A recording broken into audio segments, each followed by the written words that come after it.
Halo, saya Aziz Budiman. Di sini saya akan menjelaskan tugas analisis biaya logistik, yaitu menghadapi tantangan biaya logistik di era 5.0 guna meningkatkan daya saing ekonomi Indonesia.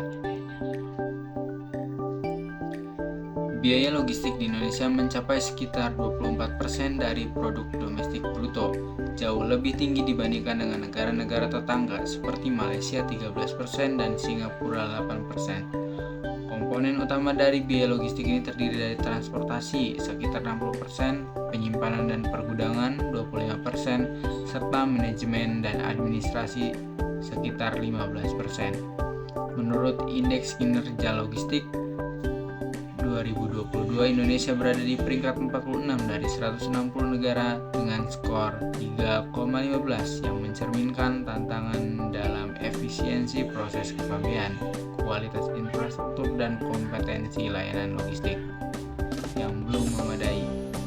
Meskipun sektor logistik bertumbuh sekitar 11% per tahun, dalam 5 tahun terakhir, adopsi teknologi masih sangat rendah, dengan hanya 20% perusahaan yang menggunakan sistem manajemen transportasi atau gudang secara efektif.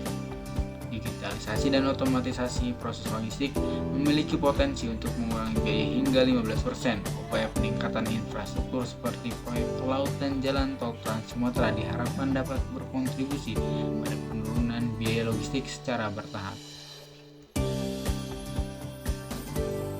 Selanjutnya itu faktor-faktor yang mempengaruhi biaya logistik di Indonesia. Biaya logistik di Indonesia dipengaruhi oleh beberapa faktor yang saling berkaitan dan dapat berbeda-beda tergantung pada konteks spesifiknya.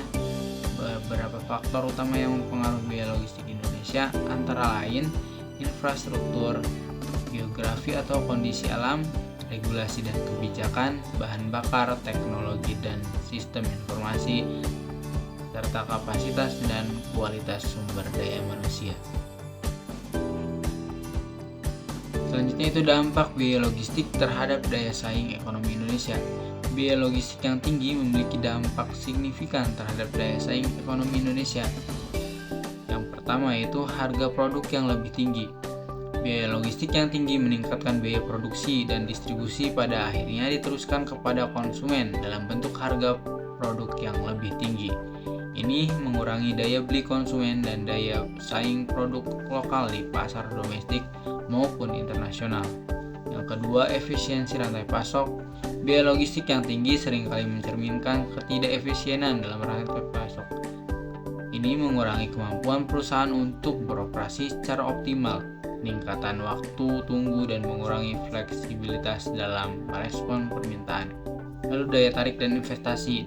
Biaya logistik tinggi dapat mengurangi daya tarik Indonesia sebagai tujuan investasi asing. Investor cenderung memilih negara dengan infrastruktur logistik yang lebih baik dan biaya yang lebih rendah untuk memaksimalkan keuntungan dan efisiensi operasional perusahaan mereka.